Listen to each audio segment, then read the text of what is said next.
Hi everyone, I hope you're well. Welcome back to Collective Creative Initiative.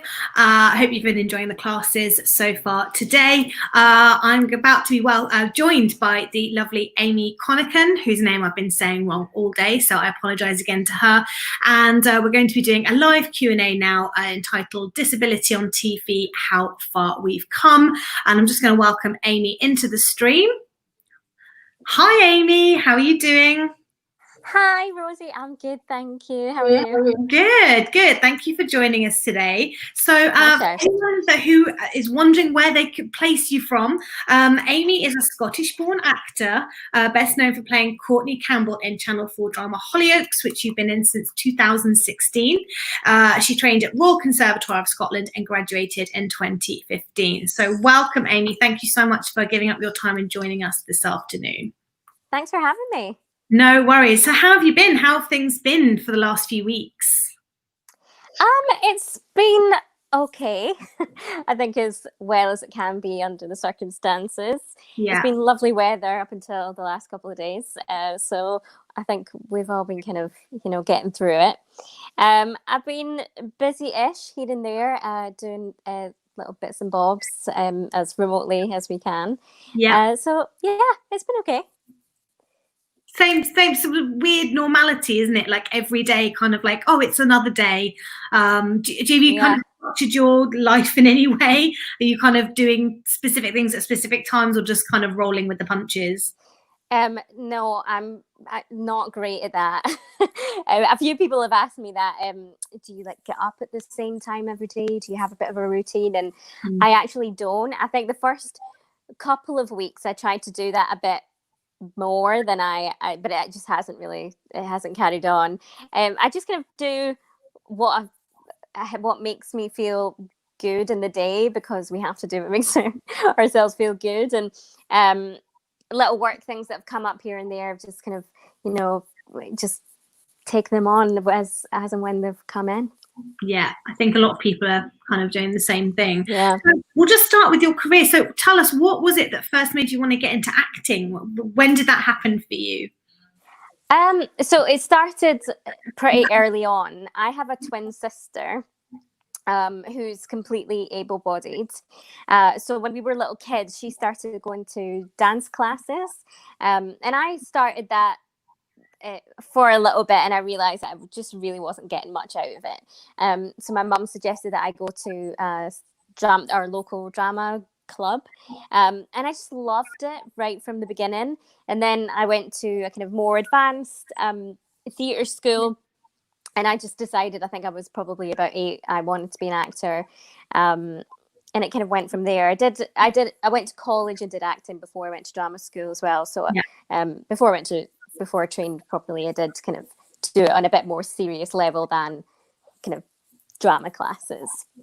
Brilliant. I meant to say at the beginning of this stream, if anyone has any questions for Amy at all, you do have to be subscribed to our YouTube in order to interact, but feel free to post any comments and we'll answer them kind of through the session. So obviously you went into Hollyoaks quite soon after graduation, like within kind of a year of coming out of drama school, which is, amazing. Tell us, what was your audition like for Hollyoaks? It was, so I did a self-tape for it months and months before I actually got the role. So I'm not entirely sure if that self-tape was for the same part that I eventually got. So I self-taped, I think, and then I re-self-taped, but I thought at the time that it was like a second part to that first self-tape, but it might have been completely new. And then I did a screen test at the studio, and when I was on the train heading there, I asked my agent if they were looking for someone in a wheelchair or someone who was disabled or had some kind of disability.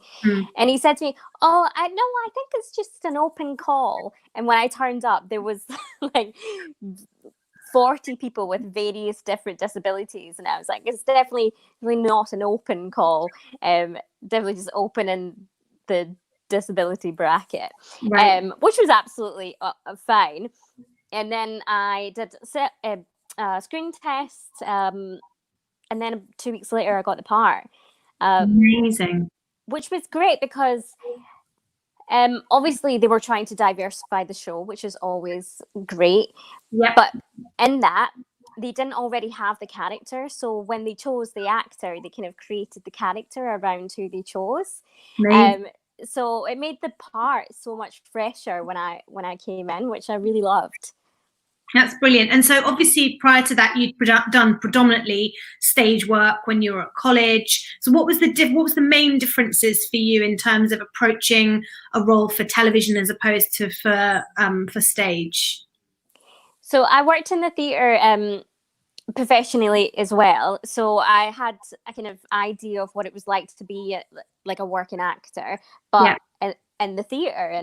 And when you go into TV, especially on a soap, it's a completely different kettle of fish. I mean, down to how quickly they work. I mean, there's no rehearsal time. You get a rehearsal on camera and then you go for it, sort of thing. And I think for me, it was more about just being very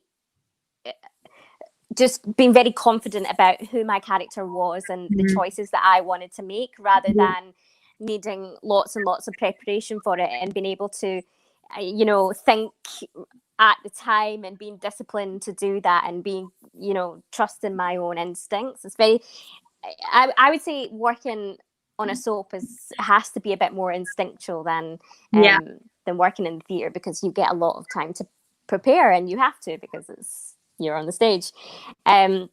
So definitely, I mean, the speed at which they work was definitely an eye opener, and definitely a learning curve when I first started.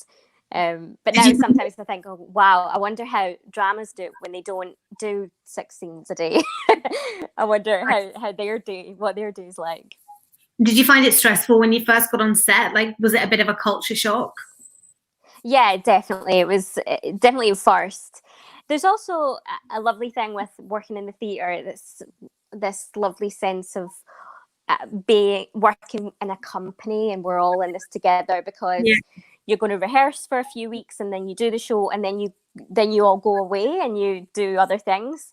But with this, it was about gelling with the family and creating something that many of them had been creating for lots and lots of years. And part of that was kind of, tuning into how other people work. And I think that was definitely for me a learning curve, like a new direction for working as an actor. Is I now have to take into account what other people are doing as well as myself. Right. Which I thought was really important, and once I got that, it made things a lot easier. And how did you find moving from home? Because obviously you now live in Liverpool. So how was that move for work? Was that a bit daunting? It was a bit, yeah, because that was me moving out of the family home as well. I had never lived on my own before, because I went to drama school in Glasgow. So I just lived at home while I was at drama school. So it was really exciting, because I'd always wanted to live on my own, and it was a new chapter of having my own place and all that sort of thing. But also with the pressure of moving to a different country, and I think it was nice, because Liverpool is really lovely and friendly, but it's that kind of midway point between Glasgow, which is obviously very familiar, and London, which is very far away to what I'm used to. So Liverpool's that kind of nice midway point. And then there was also the pressure of going on to this big famous show that I had seen on TV for years and years and years. So it was daunting, yeah, but it was really exciting, and I loved the move, and I really like Liverpool, and I love living on my own when it's not coronavirus and I can see other people. Are you by yourself at the moment in lockdown? Yeah, I have been the whole time, and I mean, it was all like a bit complicated at the beginning. I didn't. There wasn't really anywhere for me to go in Glasgow that wasn't putting other people at risk, so I kind of made the decision that I should just stay here, and It's been nice. It's been nicer the last couple of weeks because things have relaxed a bit more, and I've been able to see people here and there. But it's tough for everyone, I think. Even if you are with someone else, I mean, I'm sure people get on your nerves, and you can't get away from them. Itself, yeah, exactly. There's nowhere to go. Yeah. So what advice do you have for actors potentially working in theatre at the moment who really want to move into TV and soaps? Obviously, you're saying that you did a self-tape initially and you're not sure if that tied into your second audition, but do you have any kind of advice for people who want to work more in TV and soaps? Yeah, I think if you're making the transition from theatre, you have to just really get used to and get good at making self-tapes, especially now. That's how a lot of auditions happen. I think obviously coming out of this as well probably will happen even more. I mean, I definitely self-taped for theatre things as well, so it's not just TV. And also if you're filming yourself a lot, you get used to how you look on camera. And then once you're on set and you can't see yourself anymore, at least you have some sort of idea and experience of how you do look and how your expressions size up to screen and all that sort of thing. I think acting wise, there's definitely a difference between acting on stage and acting on screen. It is much kind of more internal and less kind of you don't have to gesture so much. The facial expressions aren't as big and all that kind of technical things that I'm sure a lot of people already know.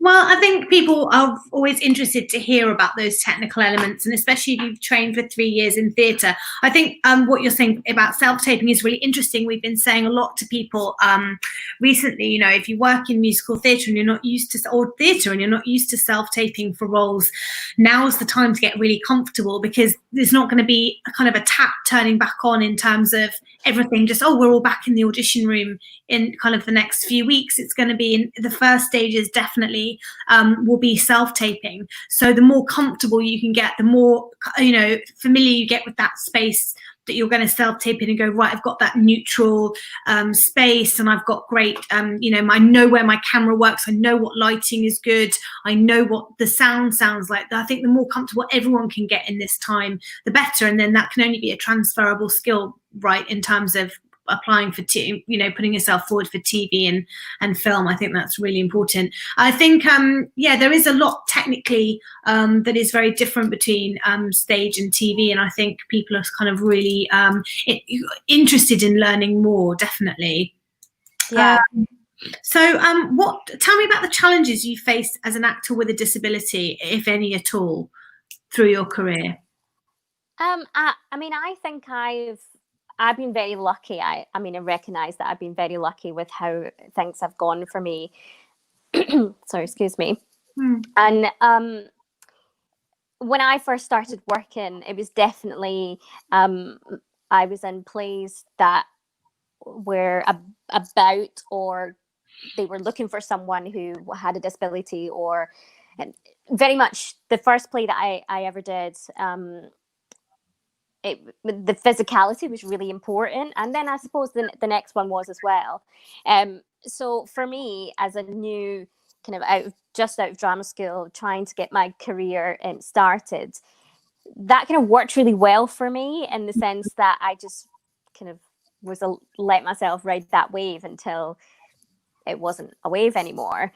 And I suppose with Hollyoaks as well, obviously they were looking for someone with a disability, but the part has been not about disability at all, which has been lovely. Obviously it's had to be mentioned, because I think if you then don't mention it, you're avoiding the elephant in the room, and then that's a whole issue in itself. But I definitely think that for me, I've worked more because of it, and I don't mean that in like a kind of weird way. It's not that. It's just because casting is important, and we're a lot of people if things are written, as disabled or whatever. Nowadays, they have, well, I think you would get a lot of criticism if you cast someone in a part that was written for a disabled actor with an able-bodied actor. Right. And obviously, your casting bracket or your pool is a lot smaller, being in a wheelchair, so you're more likely to be seen for those parts. So for me, basically, I do think that I have been lucky because of it. In other sense, I think it gets to the point in your career when you're like, oh, well, I don't just want to be seen for those parts anymore. Right. And I don't think we're quite at that point, or certainly not in my experience, where I've been so easily been able to be seen for parts that they weren't specifically looking for someone with a disability or someone in a wheelchair. Which really shouldn't be a hindering factor. There are lots of roles where it's not dependent on someone necessarily being able-bodied. Obviously, there are restrictions in terms of, like, you know, a musical where everyone needs to be able to dance certain steps, for example. Of course, or you need a uniform chorus, whatever that is. But I think, you know, we were talking about this with Kate O'Donnell, who's going to be doing a talk with us next week about, you know, the visibility of the trans community. And, you know, she was, you know, she and I were talking a lot the other day about why should it always be that a trans person has to play a trans role? You know, when are we going to start opening that up and just saying, right, this actually is an actor playing a female part? Why does it always have to be that you fit into that niche and that's what you're cast in? So I think I personally feel, and I'm, as someone who is able-bodied and very much, you know, looking at it from my perspective, I see that there are fewer limitations than people think there are in terms of casting the right person for the role regardless, and not always having to put somebody, you know, as you say, with that specific disability has to play someone with a disability. Does that make sense? Yeah, absolutely. And I completely agree. And I do think that we'll get there. I certainly have already seen a lot of changes since when I first started working, which isn't a huge amount of time, probably about 5 or 6 years now. So I do think that we're moving all the time. I do think that we have more work to do and there's a way to go, but it's a process in a way. And like you said about there's not as many limitations as people think, and that is absolutely true. But unless people have experience in it, then they're not going to know that. So it's about getting that experience first, and then we move from there. But then how do you get the experience if we're never cast and blah, blah, blah, blah. Do you think as well that there is an element of people being a little bit afraid of having open conversations? Do you think people are kind of nervous a little bit in terms of, I think, what language should be used? For example, as a casting director, if I were to put a breakdown out on Spotlight, I would probably come to someone like you, because I know you, and say, right, what is the terminology? What is the language I should be using in this breakdown? And do you think people maybe are hesitant because they're worried about causing offence with the wrong language? Yeah, I do think so. I have seen that here and there. Again, I think it's happening less. Yeah. But I think if you don't know the language, then you just ask the question. Because I would never be offended if someone said to me, how do you want to be described? Or how do you see yourself? And I would say, I'm a wheelchair user. Right. So that's a really easy conversation. In my opinion, that's a really easy question to ask and an easy conversation to have. It's not particularly personal, I don't think. It's not. Right. It's just a fact, and it's just terminology that we have to be able to use. Right. So I think definitely you're absolutely right in that it is something that people think about and that they don't know how to approach it. But yeah, it's just about asking the questions and not being afraid that someone would be offended. Because I definitely wouldn't. I don't really think other people would either. No, that's really really interesting. So we've talked a little bit about it, but what would you like to see as personally a change in the industry? You say we've come so far in like the last 5 or 6 years, and we have further to go. So what changes would you love to see throughout all of it, throughout the casting process, the rehearsal process, the the general approach to inclusivity, if that's the right way to put it? I would say that number one is more interesting characters written for disabled actors. Yeah. I would say number two would be much more of an open casting thing where I am able to be seen for able-bodied parts or technically able-bodied parts. Yeah. I would say access is really important because I think that makes a difference, especially in the theatre. There's many theatres and probably studios out there as well that aren't accessible. So I just probably couldn't work there, or it would make things very difficult, or it would make casting people think that they couldn't cast me because of that, the access issues. And that's a much wider kind of societal thing as well. And obviously it just kind of feeds into the industry. But that's really important, I think, because if you're casting something in a theatre that you know is not accessible for a wheelchair in any way, you're never going to see people who are a wheelchair, even if they were right for the part. Right. So on Hollyoaks, as I think you're the first wheelchair user they'd had as an actor on set, unless I'm wrong, did they have to adapt the set in order to make that accessible for you, or was that already quite easy for them? I don't know. It just all seemed to be there when I got there. Unless they were all, working like busy bees for me to come up. But it's funny because on a TV set, they're all the cameras are on those dollies. Yeah. So I suppose there has to be ramps and all that sort of thing there already for that. Yeah. There has been the odd kind of little change here and there, but it's not been a big issue. I think for me, the times where I've noticed it more is in the theatre, and of course, because they're going to be older buildings, and some are listed buildings, and all that sort of thing.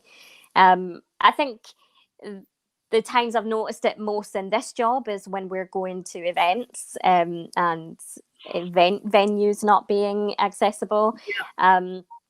But certainly on set, I mean, we do have a lot of little tiny sets because we don't have big studio spaces or anything like that. Yeah. So sometimes space is an issue, but like we were saying before, it's just a conversation that has to happen, and then it gets worked out, really. Brilliant. So if there are actors watching, and obviously some disabilities are visible and some aren't, so there's that as well. So if there are people watching who feel that they don't have a voice, or that they in some way are not able to fulfill their potential as actors, do you have any advice for them if they're feeling held back in some way? I mean, you're the perfect example of how, that hasn't held you back in any way, and you have a very successful TV career. So if someone's feeling that it's kind of impacting their self-esteem in some way, what advice do you have for them? I would just say to them that it's very important what voices you listen to. And if there's voices out there or even in your own head that are telling you that you can't fulfill something because of your physicality, or even if it's not a physical thing, if it's an invisible disability or whatever it is, you have to just not listen to those voices and only listen to the voices that are positive, because there is always things that can be done in order to make things work if it's right. And I've been told, I recorded something earlier today, and I told the story that when I was, I think I must have been about 12 or something, someone who was important to me said to me, "There's no chance that you'll ever get into drama school." And that's really harsh. And I can imagine that if you are told that, especially at a young age or at any age, that can be very debilitating mentally to get past that. But you have to just realize that you believe in yourself and be confident in what you do, and make sure that you're really good at it, because you can't be rubbish. We can't be rubbish. We have to talk the talk and also be able to walk the walk, metaphorically speaking. Love it. Good. Thank you so much. I know people will really be benefiting from this. I have a question. It's from Esther Irving. Says, hi, I'm an actor with visual impairment and I struggle with when to mention this with potential employers, e.g. on my CV, in the audition, or after an offer. Have you got any thoughts or preferences? Amy, what are your thoughts on that? For me, it's written on my spotlight that I'm in a wheelchair, because I just don't think it's ever helpful to start anything on a lie. If they're going to have a problem with it down the line, from the beginning, they're going to have a problem with it down the line, no matter when I tell them that it's the case. So I would advise that you just get it out in the open, put it on your CV, make it known. And there's a lot of opportunities out there for people like ourselves. And if you're not putting yourself out there, that's you. And like I was saying before, there's a smaller pool. And if you're not even in that smaller pool, then you might be taking yourself out of opportunities that are out there. Right. So I do think, obviously, there is a worry that when people see that, then they just kind of cast you aside. But I do think that it's more helpful that people know from the beginning rather than down the line wasting time. I think just adding on to that from a casting perspective, there are kind of two sides to my experience, particularly with actors with visual impairment. The first being obviously for when we cast a lot for cruise lines, and there are specific medical things that you have to have in place because you are a crew member first and foremost. So we have had to get down to a final stage with performers that we wanted to cast, and they've come forward, and one in particular said, I am severely visually impaired, and we weren't able to offer that. But that wasn't a discrimination on her talent. It was that the cruise line said, in the event of an emergency, your primary duty is to operate a lifeboat. So that's a kind of exceptional circumstance whereby actually you being an actor is not the first part of your job, and it's probably the only time in the whole world where that would be the case. But because they have a certain number of crew members to onboard guests, you can't have anyone on board who can't perform a safety duty of some kind. However, I was able to say to that performer, we'd love to see you for another project where there are no responsibilities for you other than performing. So sometimes there are really exceptional circumstances. I mean, that's the only one I can possibly think of where actually anyone who has, I know people who've broken a finger on the ship and have been disembarked because they couldn't do their safety duties. And that's just a rule of anyone that works on ships. That's just that you have to be able to jump in lifeboats, whatever it is, and, carry people across, whatever. And I think the other side is we have cast an actor, and she's absolutely brilliant in musical theatre, and she has visual impairment. I believe she has no peripheral vision. And so that was just made aware to us in the audition process. She came and just said, look, I'm learning some choreography, just so you're aware. I do have, I am visually impaired. I have no peripheral vision. So just be aware that I can't see unless things are straight in front of me. She booked the role. And then it wasn't exactly as you're saying, Amy, it wasn't, that any special conditions had to be met. It was just an awareness, the same way we have to be aware of people have, other things happening for them. Maybe it's, people suffering from anxiety, for example. We have to be aware in a mental health, sense as well as physical health. So I think there are just lots of ways that we have to be aware that people have different needs and requirements, no matter what they are. And it really didn't impact her ability to do her job, obviously, or any part of the rehearsal process or any part of the show. And she's absolutely amazing, and one of the best performers I've ever seen. But she just highlighted that in that audition process, just to make us aware that we could be sensitive to what she needed, and also, exactly as you're saying, to kind of highlight that actually this is something that I might be struggling with, so just be aware of it. But I don't think it should ever hold anyone back. And I think, exactly as Amy said, sometimes these things can be an advantage. This is what makes you unique. And so, everything that you think about yourself that could be a flaw or a negative, no matter what it is part of what makes you individual, and that's what makes you castable. So, you have to embrace it, really. Esther also says, thank you so much, Amy and Rosie, for covering these topics. Yvette says, I'm dyslexic. Should I mention this at auditions? Amy? I think if it would affect you in the audition, then probably yes. I'm not sure. I think so. I think that it's always best to be open and honest about what you're dealing with and what they have to work with. And I think if by telling them that they could put some things in place that would make your audition more successful, then you should maybe always do that. Yeah, I think as well from our perspective, people have come in, especially if they've been given scripts last minute, which often happens, and they say, look, I have trouble learning quickly or reading, just off a piece of paper, and I need time to go away and work with this. And we're always going to understand that. I think exactly as Amy says, I think if it's relevant to the audition process, or you're going to be tackling large amounts of script in rehearsal, something like that, I think just people are keen to help and accommodate if you are just you just talk about it and are kind of open and honest. Is that right, Amy? Is that fair? Yeah, I definitely agree. I think nobody likes to be sidelined, or no, sorry, not sidelined. What do I mean? Like the center of attention, like focused on them. Or like made it clear that they're asking for help or whatever, and it's not about that. It's just about being prepared. And I think auditions are stressful enough, and if you're worried that you're going to get something last minute and you can't do it, and you know that you're not going to be able to give your best by doing that, then you might as well have told them the day before, and then they can give you the piece and you can show them what you're made of. Just going back to auditions, because people are asking questions about getting through auditions. How have you got any tips for getting through audition nerves? Because I can't imagine coming out of drama school, and then it must have been one of your first auditions. Was it for Hollyoaks? Hollyoaks, yeah, definitely one of the main ones. Anyway, definitely one of the first TV things. Yeah. How do you get through that? Yeah.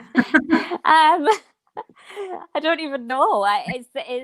It's nerve-wracking. I think self-taping is good because you're kind of getting through that first round in the comfort of your own home, and you can do it many times. It's not you're just in the room and you've got that one chance. It's not like that. I think, oh God, what's my advice for that? I think it's just being really prepared. If you've done the work and you know what you're doing when you go in there, then you're not going to be as nervous, or you're going to be confident that you can do the job once you're there. But I think you're going to be nervous. It's just part of it, I think it is too. I think stage fright and audition fright are two very, very different things. I was talking earlier on another podcast, and actually you must get slightly nervous going on set. Do you ever get that kind of like nerves before you go on to do it? Because you don't get like 50 takes, do you? How many do you get? No. You do. You can have as many as it takes, but if you're on take 6, people are going to get a bit annoyed. And I would get annoyed at myself. So yeah, if you can do 1 take, that's great. If you can do 2 or 3, then that's fine too. I think past that, you're maybe pushing it a bit. But yeah, for sure, I definitely still get nervous going on set, especially for scenes that are more challenging, maybe more emotional scenes, or kind of scenes that are kind of the climax of a storyline that's been going on for a long time. I still definitely get nervous. And I remember I got nervous going on set for months and months when I first started. And I would say to people, do you still get nervous going on set? And they go, oh, no, not really. And I'm like, oh God, I still get nervous. But I think it's fine. I think you kind of do it for the part fun. Of it is for the fun and for the buzz of it. And if you're not getting a bit nervous, then you don't really care about it. Well, that's what we always say about going on stage. I'm obviously not an actor anymore, but when I quit, by the time I retired, I suppose I've been doing it for kind of 14 years, whatever, and still that moment before you step on stage, especially if you come off stage in the middle of a play or and then you have to come back on. It's like, is this okay? It's me now. I'm just going to have to go on and commit to it, kind of thing. And I think those nerves, exactly as you say, keep you on your toes. And that's part of the fun of it. You do it for the kind of the rush of being inside something that's creative and alive. Audition nerves are. Mine got worse as I got older. I was saying this earlier in another podcast as well. That when I was in my 20s, I was kind of like, oh, it's just another dance audition. I'll treat it like a class, or I would go in and sing so confidently and take notes. And the older I got, and weirdly, the more I worked, the less I auditioned, because I kind of was going job to job and sometimes just being hired from a show reel. So I didn't even. And my last few auditions, I just came away and said, this isn't worth the stress. Like, I'm getting myself so nervous, and for no reason other than I think sometimes we just really put pressure on ourselves before auditions. And you convince yourself, like, I have to get this job.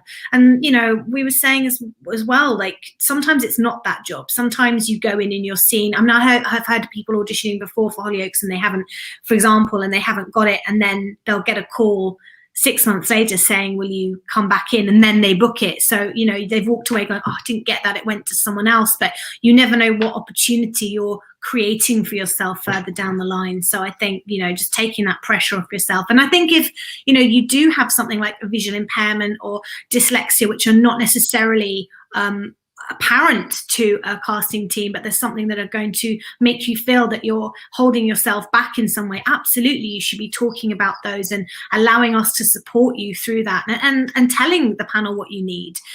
Very often we want to learn and we want to be better at including and supporting, but unless we know, we can't always do that. And it's the same with mental health things. I'm coming across more and more people in auditions who are really struggling with the pressure of it. People who just turn around and say, I can't be here, like, I've taken some time out because the industry is getting to me, and actually being in this audition is kind of triggering me. And so I think we all have to just keep getting better and keep listening and keep working at understanding. That's what it is. And I think that's kind of a hot topic right now, is just we all have to just listen more and ask more questions. Yeah, absolutely agree. So I'm just going to ask you a little bit. Obviously, Courtney Campbell is not going anywhere right now, but there must be dream roles or dream shows that some point in the future you'd love to be in. Can you tell me any of those? Well, there's obviously lots of things that I watch and I would love to be in something like that. Like, I just finished in lockdown in the space of about a week 6 seasons of Schitt's Creek.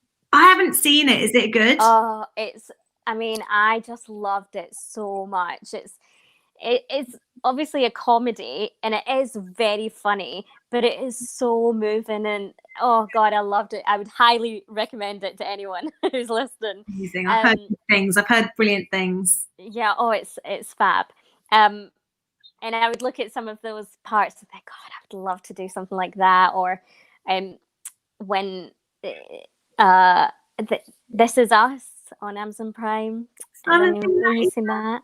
Oh, it's good. That's great. Something like that. So, like a drama, or I watched The Virtues, the Channel 4 thing. Oh my God, that was so amazing. Oh yeah, I think he's absolutely phenomenal. Oh, absolutely incredible. That would be something. The next thing, if I was to do anything, I would love to do something like that. A gritty drama. Amazing. And we'll just talk a little bit about lockdown, because we're here at the moment, and it's kind of where this project came from, was in kind of supporting each other through this time and having that connection. So how have you found the lockdown on your mental health? Have you kind of been okay with it? Because obviously your work is on hold at the moment as well. It's not just the theatre industry. So how have you been coping with that? It's been tough. I think it's been tough for everyone. I've been on my own here, and there's definitely been days when I've been really down, and I'll go to bed at the end of the day and think, God, you've really been low today, Amy. But then just taking that on and thinking, well, you know what, this is a ridiculous situation that we're all in, and it's okay to have the odd day. I think for me, it's been really important to be able to see people's faces, and even if we're not with each other, always communicating. And I've definitely reconnected with friends that were really close to me, and obviously our lives have just taken us off into our own places, and we've lost touch, or especially not even if we're still in contact, it's not been as close as it once was, and it's certainly kind of back there now, and that's been really helpful. But I think in this situation, if you're feeling it in your mental health that it's maybe not quite where it usually is, then it's totally understandable, and we just have to kind of work through it and understand that nobody was prepared for this, and there's no way that anybody could have been. No, definitely. Just before we kind of wrap up, I think that's all the questions. Yvette Ellis says thanks for the advice. Do you have any kind of final words of advice for anyone who is struggling a little bit at the moment with staying positive about the industry, particularly people, as this is what the focus of this is, who are perhaps have some kind of disability, or are feeling a little bit kind of low at the moment? Do you have any words of advice for them? I would say that with regards to the industry, who knows what will happen? Who knows where we'll be in a year's time? For me, I have to stay positive and think of all those slots that are not going to be filled because we should have been filming things and we haven't been, and all those slots will have to be filmed because we always have to have things on the TV and in our cinemas, and hopefully on our stages, and that will all come up once we're out of this, and we just have to believe that we of course will be out of this hopefully soon, but definitely at one point, because things blow over. And I think with regards to staying positive in your situation, it's about looking at the world right now and the way it is. And I think with everything going on, obviously it's so hard to watch some of it, and it's really difficult to know how to react and what to say and all of that. But I think the overriding emotion that comes with everything is that people just want people to be nice, and people want to be equal. And if you're an other, if you're a minority, it's kind of our time. And we just have to believe in that we're always taking steps forwards, and at any moment something could happen, and you're on the world stage and everyone's looking at you. And I think it's all positive stuff. And like I said before, there's huge changes have been made since I started 5 years ago, which is a very short period of time. And of course we have a way to go, but it's all a process, and we'll get there. I think James said this the other day, but I'm stealing it. And actually Kate O'Donnell was saying this as well, that maybe hard as this period is for us in terms of a little bit of uncertainty, definitely things being on pause, where we don't have that physical connectivity that we're also used to by going to the theatre or going to work or classes or workshops or auditions, whatever it is, that this could be an opportunity, I guess, for a kind of renaissance in the industry. Like, it's up to us now to choose what this looks like and how we move forward with projects, and what casting looks like across all areas. We've been talking about, ethnicity and inclusivity and diversity across all different areas. And maybe this is the time for us to just stop and take a moment and say, actually, maybe what's gone before, however far we've come, isn't enough. Now we have to reopen those conversations and look at this now as a new era and move forward. And I hope that happens for all of us. As you say, we've got a way to go. Yeah. Brilliant. Amy, this has been so fantastic. Thank you so much for giving your time. I'm just going to drop you out of the stream a second. Esther Irving has come back and said, thanks, this is also helpful. I know a lot of people don't have time to watch live, so I'm sure they'll catch up later and find this incredibly helpful. Amy, don't go anywhere. I'm just going to take you out of the stream, but don't leave. I just want to say goodbye. I'm just going to close the session off. Thank you so much to Amy Conachan for her time this afternoon talking about disability, how far we've come. Thanks so much, Amy. Thank you. Amazing. Thank you so much for your questions and for getting involved. Hope you guys have found this helpful. As I said, this will now be uploaded to our YouTube channel where it will be there for a month. Coming up tomorrow, we're going to talk about tomorrow's sessions. We've got at 10 a.m. on a Friday. It's nearly the weekend, guys. We've got Vocal Gym with Dan De Cruz. At 10 a.m. in the morning. Of course, it's in the morning. That's 10 a.m. We've got Candid Q&A with Craig Ryder, who is an established West End actor and agent. So he's going to be talking candidly about his career, about the challenges he's faced, and also talking about the successes.